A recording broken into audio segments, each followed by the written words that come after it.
दोस्तों, आजकल दांत दर्द की जो समस्या है वो बहुत ही कॉमन है और दांत दर्द में सबसे ज़्यादा जो तकलीफ देती है वो है अक्कल दाढ़। जी हाँ दोस्तों, जब अक्कल दाढ़ में दर्द आता है जिसे विजडम टूथ भी कहते हैं, जब उसमें पेन आता है तो वो बहुत ज़्यादा तकलीफ देह होती है। हमारे जबड़ों में पेन आ जाता है, हमारे कान में दर्द होता है, हमारे सिर में तक दर्द होता है इस अक्कल दाढ़ के कारण। जब आप अक्कल दाढ़ के लिए अपने डेंटिस्ट के पास जाते हैं, डेंटिस्ट आपको एडवाइस करते हैं कि आपके अक्कल दाढ़ में तकलीफ इतना है कि आपको इस अक्कल दाढ़ को निकालना पड़ेगा। तब आप कन्फ्यूज़न में रहते हैं कि हमको उस दांत को निकलवाना चाहिए कि नहीं निकलवाना चाहिए। क्या वो अक्कल दाढ़ हमारे काम आ सकता है आगे? क्या अगर हम अक्कल दाढ़ को निकलवा दिए तो हमारा जो अक्ल है वो कम हो जाएगा? तो आपकी इसी सब समस्याओं को दूर करने के लिए आज ये वीडियो मैं आपके सामने लाया दोस्तों। आज के इस वीडियो में आपको बताने वाला हूँ, क्या अगर आप अक्कल दाढ़ निकलवा देते हैं तो आपको कोई नुकसान उससे होता है, और आप अक्कल दाढ़ मान लो निकलवा देते हो तो इससे क्या क्या आपको फ़ायदे होते हैं, किस कंडीशन में आपको अपना अक्कल दाढ़ निकलवाना चाहिए और किस कंडीशन में हम उसको बचा सकते हैं। दोस्तों, मैं डॉक्टर दुर्गेश वर्मा आप लोग का स्वागत करता हूं आप लोग के अपने यूट्यूब चैनल डेंटल ज्ञान डॉक्टर दुर्गेश में। और अगर आप इस चैनल पर नए हैं तो प्लीज़ चैनल को सब्सक्राइब जरूर कर लीजिएगा। जानकारी अच्छी लगे तो लाइक भी ज़रूर कर दीजिएगा। दोस्तों, वीडियो आगे बढ़ाते हैं और जानते हैं हमको किस किस कंडीशन में अक्कल दाढ़ निकलवाना चाहिए और कब नहीं निकलवाना चाहिए। दोस्तों, सबसे पहले जानते हैं कि अक्कल दाढ़ होता क्या है। अक्कल दाढ़ हमारे सबसे लास्ट में आने वाले दाढ़ है। टोटल हमारे मुंह में 32 दांत होते हैं। अक्कल दाढ़ को अगर मिलाएं तब, नहीं तो टोटल 28 दांत होते हैं। जब लास्ट में एक एक दांत आते हैं तो हमारे दांतों की संख्या टोटल 32 होती है। जाड़ के दांत 2 होते हैं। उसके बाद जो आने वाले दांत है उसको बोला जाता है अक्कल दाढ़। दोस्तों, जनरली इसके आने का जो एज होता है वो है 18 साल से 24 साल के बीच आता है। मतलब ये कंडीशन ये अवस्था वो होती है जब आप अपना जो डिसीजन है वो प्रॉपर ले पाते हैं। तो इसलिए इस दांत का नाम लगभग इसलिए ही जोड़ा गया है कि इसको हम अक्कल दाढ़ बोलते हैं। मतलब उसी समय में 17 साल के बाद या 18 साल के बाद आप अपना डिसीजन प्रॉपर तरीके से लेते हैं, आप ज़्यादा मैच्योर हो जाते हैं, इसलिए इस दांत को हम अक्कल दाढ़ का नाम देते हैं। और इसका अक्ल से कोई रिलेशन बिल्कुल नहीं है।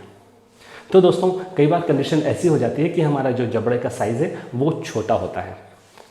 जब 23 साल की उम्र तक हमारे जो लगभग जितने दांत होते हैं वो सब आ चुके होते हैं अक्कल दाढ़ के अलावा। 22 साल 22 या 23 साल की उम्र में जब हमारे अक्कल दाढ़ आते रहते हैं, बाकी सब दांत तो आ गए हैं, हमारे जबड़े का साइज़ भी फिक्स हो गया है, लेकिन जब अक्कल दाढ़ आते रहते हैं उसको कई बार जगह नहीं मिल पाता जब हमारे जबड़े का साइज़ छोटा है। तो जब अपने नॉर्मल पोजीशन पे आने के लिए प्रेशर देता है एडजेसेंट टूथ में, बोन में, तो आपको बहुत सीवियर पेन होता है। हो सकता है वहाँ पे सूजन आ जाए, हो सकता है वहाँ पे अक्कल दाढ़ के आने के कारण जो आधा आया हो उसके कारण खाना फंसे और आपको उस अवस्था में सूजन आ जाए। तो ये कंडीशन हो सकती हैं। जब अक्कल दाढ़ आ रहा है, आपके जबड़े छोटे हैं, तो आपको उस समय बहुत तेज पेन हो सकता है। लेकिन मान लो ऐसा होता है कि आपके जबड़े बड़े भी हैं और अक्कल दाढ़ आ रहा है और अपनी जगह में प्रॉपर आ भी गया है, लेकिन उस कंडीशन में भी आपको तकलीफ वो दे रहा है, उस कंडीशन में भी हमको उस दांत को निकलवा देना चाहिए। क्योंकि दोस्तों, अक्कल दाढ़ हमारा खाना चबाने में कभी भी मदद नहीं करता।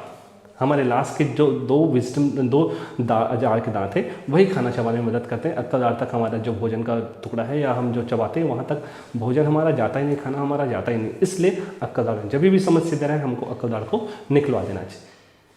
अब हम जानेंगे कि किस परिस्थितियों में हम अक्कल दाढ़ को बचा सकते हैं। दोस्तों, जब आपके जबड़े का साइज़ प्रॉपर है, अक्कल दाढ़ अपने जगह में प्रॉपर उग आया है और मान लो किसी कारण से हल्का फुल्का सड़न है जबड़े में और उस अक्कल दाढ़ में, उस कंडीशन में हम आपके अक्कल दाढ़ का आरसीटी या नस का इलाज कर सकते हैं और हम उस आपके दाढ़ को आराम से बचा सकते हैं। पहला कंडीशन तो ये हुआ। दूसरा कंडीशन ये होता है कि जब अक्कल दाढ़ आया हुआ है, मुंह भी प्रॉपर आपका खुलता है, कम खुल रहा है ऐसा भी नहीं है, और वो उसके ऊपर हल्के से मसूड़े आ गए हैं। अक्कल दाढ़ के ऊपर हल्के से मसूड़े आ गए हैं। अक्कल दाढ़ अपनी जगह में प्रॉपर आया है ना, लेकिन ऊपर मसूड़े आ गए हैं। जब आप खाना चबाते हैं तो ऊपर और नीचे के दांत के बीच वो मसूड़ा आ जाता है और वहाँ पे पेन और स्वेलिंग भी आ सकती है। तो उस कंडीशन में इस कंडीशन को बोला जाता है पेरिकोरोनाइटिस। तो इस कंडीशन में हम क्या कर सकते हैं, आपके अक्कल दाढ़ को निकालने के बजाय सिर्फ वो हिस्सा, मसूड़े का हिस्सा को हल्का सा कट कर देते हैं और हटा देते हैं। इससे क्या होता है, वो हिस्सा तो हट गया, तो आपको तकलीफ वाला जो पार्ट है वो भी खत्म। अक्कल दाढ़ के कारण आपको तकलीफ नहीं था, तकलीफ था उस मसूड़े के कारण। तो हम उस जो पेरिकोरोनल एरिया में जो गम्स थे उसको हम हटा देते हैं। तो तो इस कंडीशन, इस आधार पे भी हम आपके अक्लदार को बचा सकते हैं। अब हम जानेंगे कि किस किस कंडीशन में चाहते हुए भी हम आपके अक्लदार को नहीं बचा सकते। पहला, जब अक्लदार आ रहा है, उसको जगह नहीं मिला, वो फंसा हुआ है और बहुत तेज पेन आपके दांत में हो रहा है। हम प्रॉपर एक्सरे लेके देखते हैं कि किस कंडीशन में वो दांत फंसा हुआ है। अगर मान लो तिरछा है, दांत की ओर, बाजू वाले दांत की ओर मुड़ा हुआ है, तब भी आपको तकलीफ दे रहा है। दांत के अपोजिट साइड में मुड़ा हुआ है, तब भी आपको तकलीफ दे रहा है, या वो लगभग सोया हुआ है। इस सभी कंडीशन को विजडम टूथ का इम्पेक्शन बोला जाता है या इम्पेक्टेड कंडीशन बोला जाता है। हम इस कंडीशन में आपके अक्लदार को निकाल देते हैं। तो इस कंडीशन में आपके अक्लदार को निकालना ही पड़ता है, मान लो आपका अक्लदार फंसा हुआ है तब। दूसरा कंडीशन ये होता है कि आपका जो बाजू वाला दांत सही है लेकिन अक्लदार तिरछा है, वहाँ पे खाना फंसने की वजह से और बाजू वाले दांत को हिट करने की वजह से आपका जो बाजू वाला दांत है वो भी धीरे धीरे करके सड़ते जा रहा है। तो उस कंडीशन में आपके बाजू वाले दांत को बचाने के लिए अक्लदार को निकालना ही पड़ता है। बाजू वाले दांत में हम नस का इलाज कर देंगे, कैप कर देंगे, दांत बहुत आसानी से बच जाएगा। लेकिन जो कारण है, अक्लदार जो कारण है, उसको हमको वहाँ से निकालना पड़ता है। कुछ कंडीशन ऐसा होता है कि आपके मुंह का जो ओपनिंग है, माउथ ओपनिंग है, वो प्रॉपर नहीं खुल पा रहा है।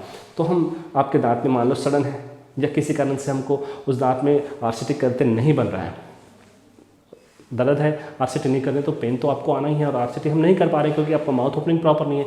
उस कंडीशन में भी आपके अक्लदार को हमको निकालना ही पड़ेगा। और एक लास्ट कंडीशन, जब आपका अक्लदार इतना ज़्यादा सड़ गया है कि हम उसको किसी भी कंडीशन पे बचा नहीं पाएंगे, तब भी हमको आपके अक्लदार को निकालना ही पड़ता है। तो दोस्तों, ये कुछ कंडीशन थे कि किस किस कंडीशन में हम आपके अक्लदार को बचा सकते हैं और किस किस कंडीशन में हमको आपके अक्लदार को निकालना पड़ता है। तो दोस्तों, उम्मीद है आज का ये वीडियो आपके अक्लदार से संबंधित जितने कन्फ्यूजन थे उसको दूर कर दिया होगा। और अगर ये जानकारी आपको अच्छी लगी तो प्लीज़ इस वीडियो को लाइक ज़रूर कर दीजिएगा, अपने स्नेहीजनों में शेयर ज़रूर कर दीजिएगा, और मिलते हैं हम अगले वीडियो में। तब तक के लिए धन्यवाद दोस्तों।